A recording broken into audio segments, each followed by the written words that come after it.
Bienvenue, mesdames et messieurs, dans Politicien, votre rendez-vous politique.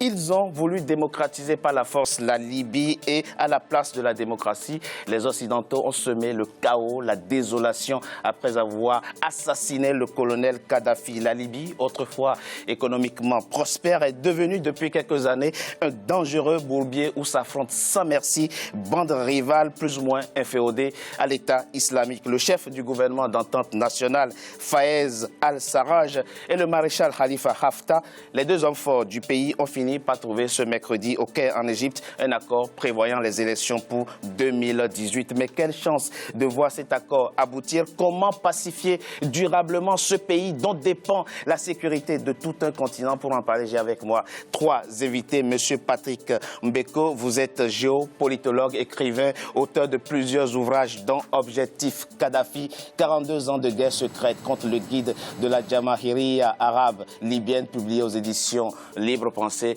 Merci, monsieur Mbeko, d'avoir accepté notre invitation. Jean-Bernard Bikim, vous êtes, analyste géostratégiste, président du think tank Alpha. Merci, monsieur Bikim, d'avoir accepté notre invitation. Merci, Richard. Et monsieur Sadek Selam, vous êtes, historien de l'islam contemporain. Merci, monsieur Sadek Selam, d'avoir accepté notre invitation. Merci. Pour comprendre la crise libyenne, mesdames et messieurs, il faut comprendre comment elle est née, surtout comment elle s'est aggravée. Une délégation de l'Union africaine s'apprêtait à se rendre à Tripoli le 20 mars 2011 et à Benghazi le 21 mars pour proposer un plan de sortie de crise. Peine perdue. Le 19 mars, c'est-à-dire la veille, l'OTAN déclenche une pluie de bombes sur Tripoli. C'est le début de la fin de celui qui était considéré comme l'un des plus grands panafricanistes de notre temps. C'est un sujet de la rédaction commenté par Graziella Chakounte. Non, pas de retour en arrière. En avant, en avant, en avant. Révolution, révolution. Il voulait résister. Il voulait vaincre, mais la coalition occidentale, avec en tête la France de Nicolas Sarkozy, a eu raison de lui. Le 20 octobre 2011, le colonel Kadhafi a été assassiné à Sirte, épilogue d'une longue crise dont il aura été lui-même l'un des principaux acteurs. Mais pourquoi devait-il mourir? Décryptage. Officiellement, c'était pour éviter un bain de sang à Benghazi. Le colonel au pouvoir depuis 42 ans faisait en effet face à une rébellion farouche inspirée du printemps arabe. Une rébellion qui se radicalise dans l'est du pays, notamment à Benghazi, Al-Beïda et Derna. Très vite, la communauté internationale s'intéresse aux cas libyens. Le Conseil de sécurité de l'ONU convoque des réunions successives. Se référant au chapitre 7 de la charte de l'organisation, les membres du Conseil de sécurité adoptent le 17 mars 2011 la résolution 1973, une résolution qui autorise la force militaire pour protéger les civils.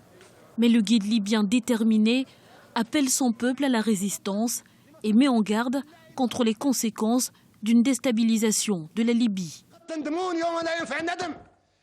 Vous allez le regretter, mais il sera sans doute trop tard. On ne jette pas de pierre quand on habite une maison de verre. Qui êtes-vous?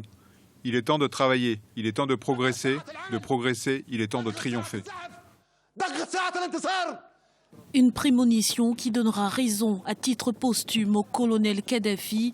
Son assassinat va entraîner l'apparition de rivalités entre factions rivales.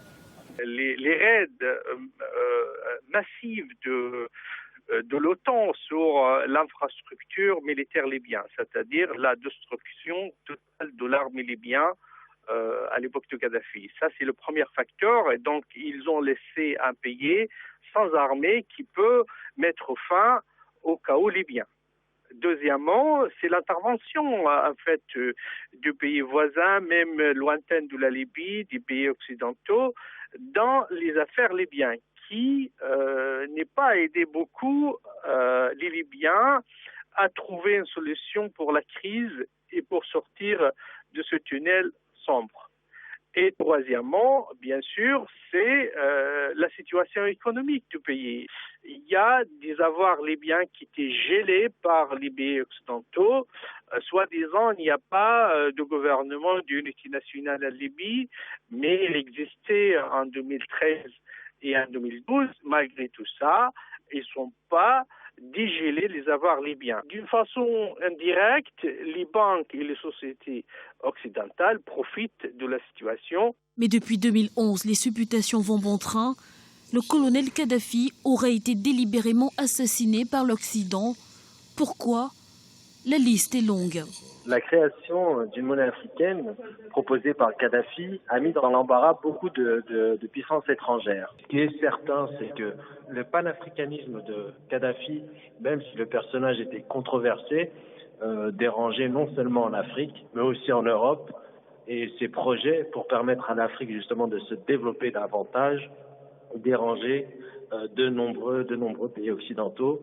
Quand on sait que les Britanniques, les Français aussi, les Américains ont la mainmise sur le pétrole libyen dès le début de la découverte du pétrole en Libye, mais peu à peu, Kadhafi a essayé de mettre fin à cette mainmise pour inviter les Russes, les Chinois, même d'autres pays d'investir dans le pétrole libyen. Et récemment, comme je dis tout à l'heure, il a essayé aussi d'investir en Afrique, d'inviter surtout des sociétés de l'Afrique du Sud d'investir davantage dans le secteur pétrole libyen, et ça ne plaît pas les grandes sociétés multinationales occidentales, ce désir de Kadhafi de désengager le secteur pétrole libyen de leur société d'origine. Le guide est mort. Il n'est désormais plus une menace. Les plus naïfs pensent la Libye libérée, mais il n'en est rien. Pire, le pays est en lambeaux et ne parvient pas à se relever. Pourtant, les médiations internationales se sont multipliées en ce sens. Aujourd'hui, la Libye reste divisée. Deux camps s'affrontent, les partisans du maréchal Khalifa Haftar et ceux de Fayez Sarraj, soutenus par la communauté internationale. Les deux hommes parviendront-ils à s'entendre pour sortir durablement la Libye du chaos? Seul l'avenir nous le dira. Monsieur Mbeko, cette émission a vocation à permettre de comprendre pourquoi la Libye peine à sortir de la crise. Et donc, ça nous permet de revenir sur la naissance de la crise. En mars 2011, une délégation de l'Union africaine se rend à la Maison-Blanche pour proposer un plan de sortie de crise. On leur répond, laissez tomber, Kadhafi ne respecte rien, il ne respectera pas votre plan. La suite, on la connaît. Pourquoi Kadhafi devait-il mourir? Parce que bon, il y a certaines raisons qui étaient avancées dans le document que nous venons de voir. Mais moi, en travaillant sur ce dossier, je me suis très vite rendu compte que le problème de Kadhafi n'a pas commencé en 2011, en fait. Il a commencé dès son arrivée au pouvoir. C'est-à-dire pour comprendre... 42 ans plus tôt. 42 ans plus tôt, pour mieux comprendre, en fait, l'hostilité de l'Occident à l'égard de Kadhafi, il faut revenir 42 ans plus tôt. Ce n'est pas pour rien que j'ai intitulé, d'ailleurs, mon livre, le sous-titre, c'est 42 ans de guerre secrète. Parce que 2011 était l'aboutissement d'un processus de déstabilisation qui avait commencé beaucoup plus tôt.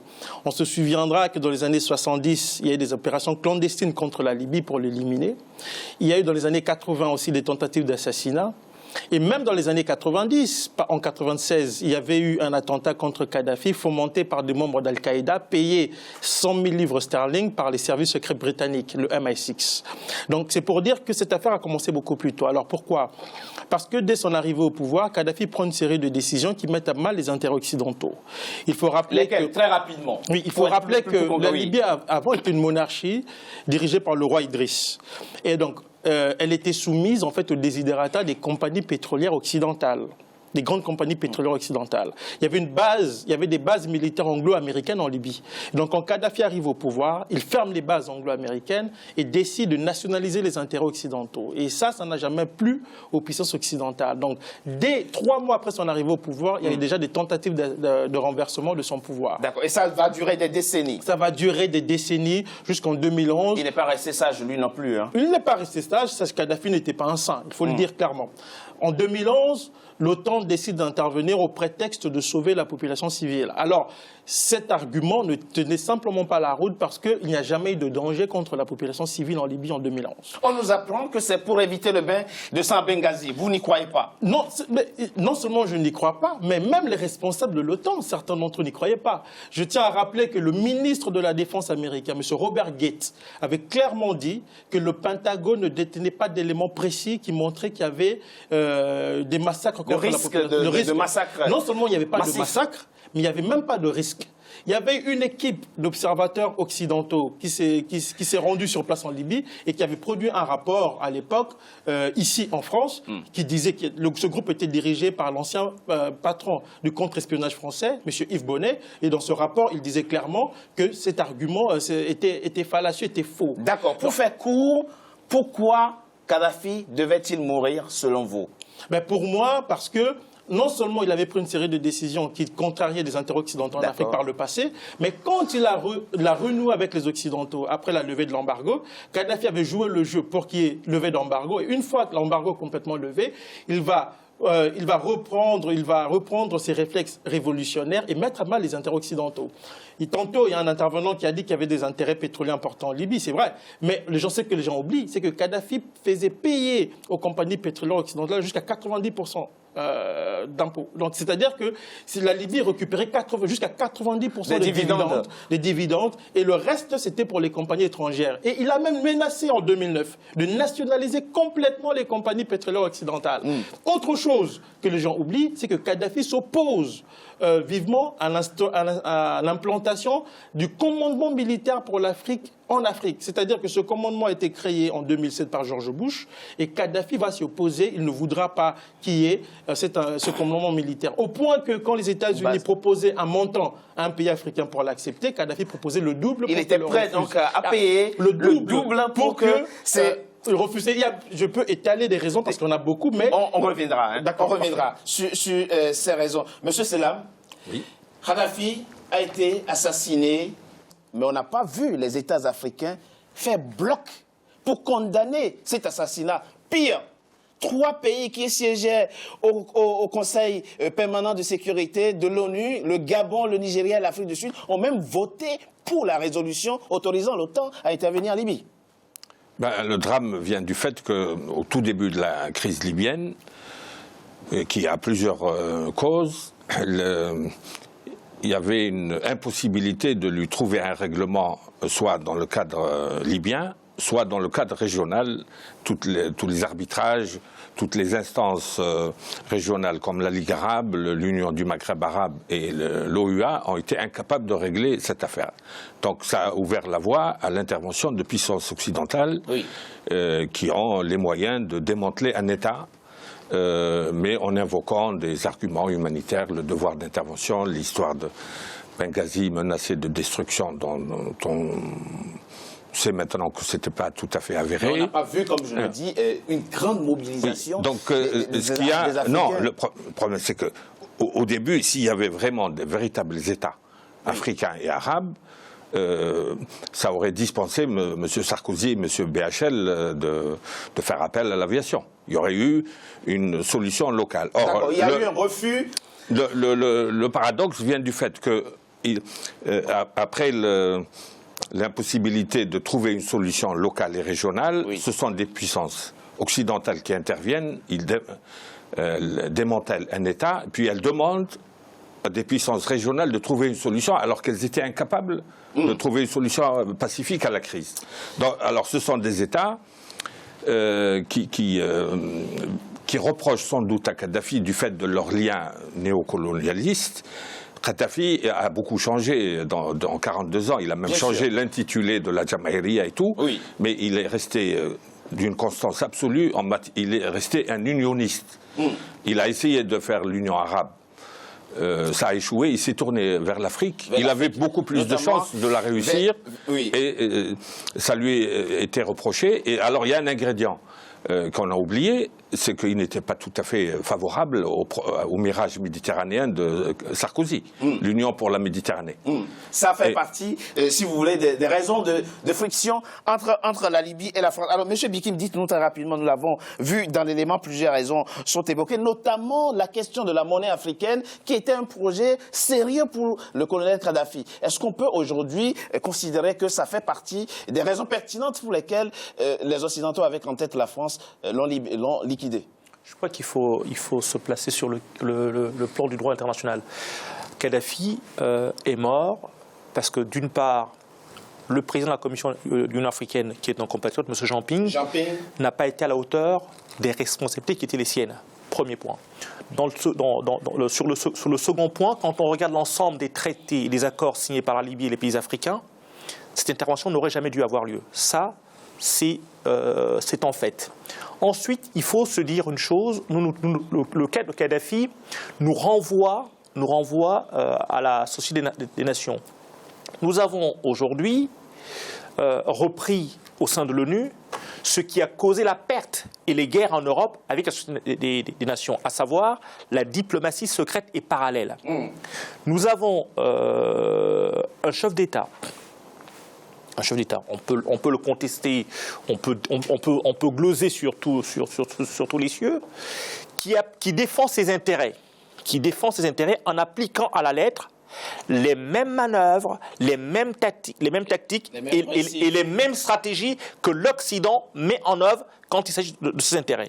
Et cet homme-là va être justement pointé du doigt comme étant le loup, le chien, qu'il faudrait se débarrasser parce qu'il serait le contre-exemple. Et, par-dessus tout, c'est le seul pays où l'ensemble des populations du pays reçoivent d'une manière à peu près équitable les richesses du pays conformément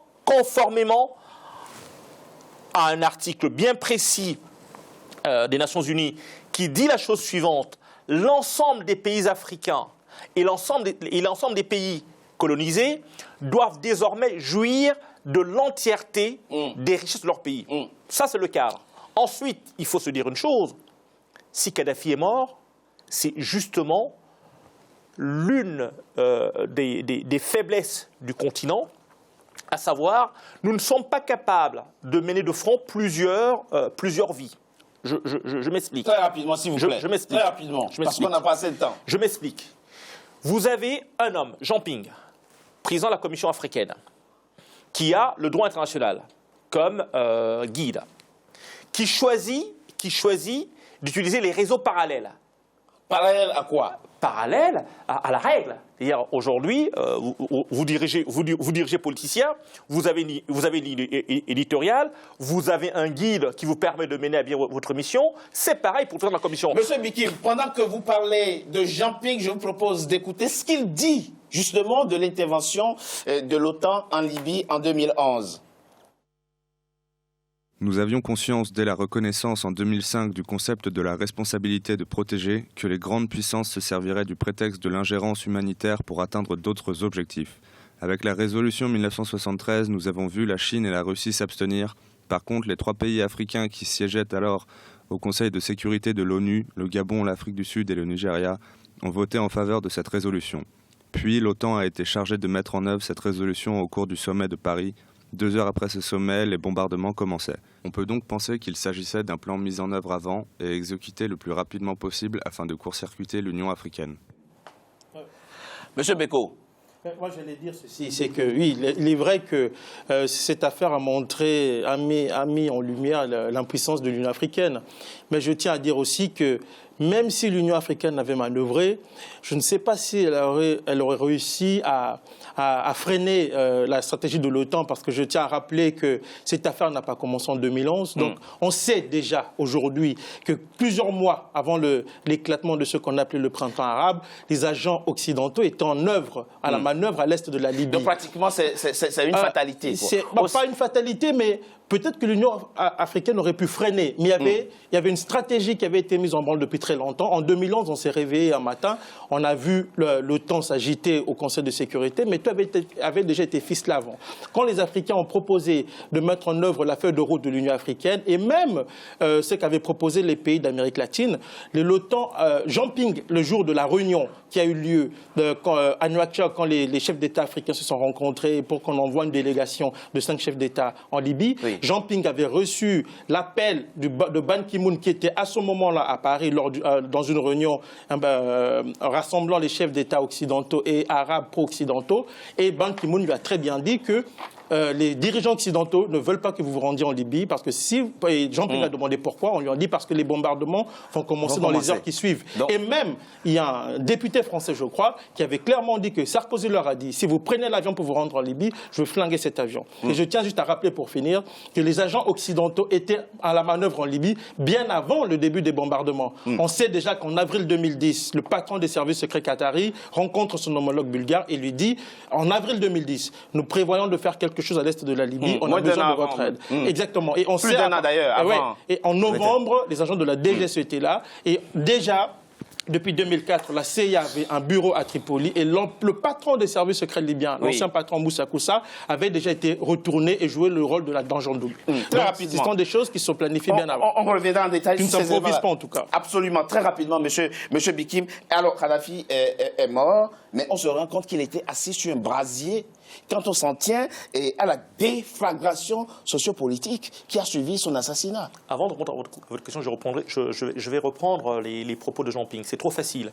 Jean Ping aurait dû sortir, œuvrer pour une révolution de l'Union africaine. S'il y avait une révolution de l'Union africaine, l'OTAN se serait arrêté. Pourquoi? Mais comme il a dit, ça aurait servi à quoi, résolution à partir du moment où vous prenez l'opinion internationale et les différentes opinions nationales en Afrique comme témoins, vous bloquez et vous enrayez le mécanisme. En 2003, des États s'étaient levés contre l'intervention américaine en Irak. George Bush est passé outre. Donc, s'ils veulent... Mais, voilà. Donc, oui. Alors, très rapidement, expliquez-nous... Ce qui explique aujourd'hui, expliquez-nous ce qui fait aujourd'hui que, après le départ de Kadhafi, la Libye a volé en éclats. Mais évidemment, on a démantelé un État. Et on a installé le cause. Les néoconservateurs américains et leurs émules en Europe et en France, ils sont pour le chaos le plus désordonné. Mais je voudrais dire un mot, c'est qu'à partir du moment où on a essayé de donner un habillage légal à une intervention préméditée à l'avance, seul... C'est pas les petits pays comme le Gabon. Je veux parler plutôt des rivalités entre différents groupes. Non, je veux dire, parce qu'il faut expliquer pourquoi. Ça aurait été aujourd'hui, avec Poutine, il n'y aurait pas eu d'intervention. Parce que la Russie aurait utilisé son droit de veto et l'habillage légal aurait été impossible. Alors, là, parce que Kadhafi, bon, évidemment, il faut... Vous parlez de quoi? La Chine et la Russie n'avaient pas voté pour la résolution. Mais il faut, excusez-moi, il faut apporter une précision importante. S'il vous plaît. Oui, la résolution... Kadhafi s'était isolé dans le contexte arabe et dans le contexte international. Il y aurait eu une relation avec la Russie comme Bachar el-Assad, la Russie aurait empêché l'intervention. Alors, expliquez-nous, qu'est-ce qui faisait que Kadhafi constituait une sorte de ciment pour des groupes qui entretenaient quand même entre des rivalités latentes, et on l'a vu par la suite. Quand il y a Comment réussissait-il alors à cimenter tout ça alors qu'ils sont mus par des rivalités? Évidemment, Kadhafi, vu son expérience, c'est pas la terreur, dirons-nous, pas l'autoritarisme. Non. Il était autoritaire, La distribution des richesses a été le ciment qui a permis de fédérer toutes les ethnies en Libye. Ça, il faut le dire. Les tribus, il faut le dire. Et dans cette répartition des richesses, il y avait à la base une organisation, pas tribale, mais une organisation sociologique qui permettait à l'ensemble des ethnies de pouvoir voir leur voix portée au niveau décisionnel le plus haut. Et ça, c'est ce qui a été détruit. Revenons sur la résolution. Il faut quand même le dire. La résolution sur la Libye n'autorise pas le bombardement. Tout à fait. C'était pour protéger des massacres massifs. Ce qu'il dit est très important parce que la résolution, c'était pour l'instauration d'une zone d'exclusion aérienne. Et puis, autre élément, c'est que quand l'OTAN commence à bombarder. 3 jours plus tard, les pays occidentaux annoncent que la population n'était plus en danger. En fait, ils ont utilisé une brèche de la résolution qui disait utiliser tous les moyens nécessaires pour protéger la population civile. Dès lors que ces puissances ont annoncé 3 jours plus tard que la population de Benghazi était sécurisée, les bombardements devraient normalement s'arrêter. Mais ils ont continué, preuve que le projet était d'assassiner Kadhafi. Le projet n'a jamais été de protéger la population civile. Il y avait une hypocrisie. Sarkozy disait qu'il n'y avait qu'une intervention aérienne, mais au moment de la primaire, face à Fillon-Juppé, il a fait une leçon en disant il n'y a pas d'intervention aérienne sans agent au sol. Il a reconnu, en réponse à Bruno Le Maire, qu'il y avait une intervention terrestre française secrète. Également. Merci, monsieur. C'était l'hypocrisie la plus généralisée. L'hypocrisie la plus généralisée. Dites-vous, messieurs, je vous propose une courte pause. On se retrouve dans quelques instants pour la deuxième partie de notre émission. À tout de suite.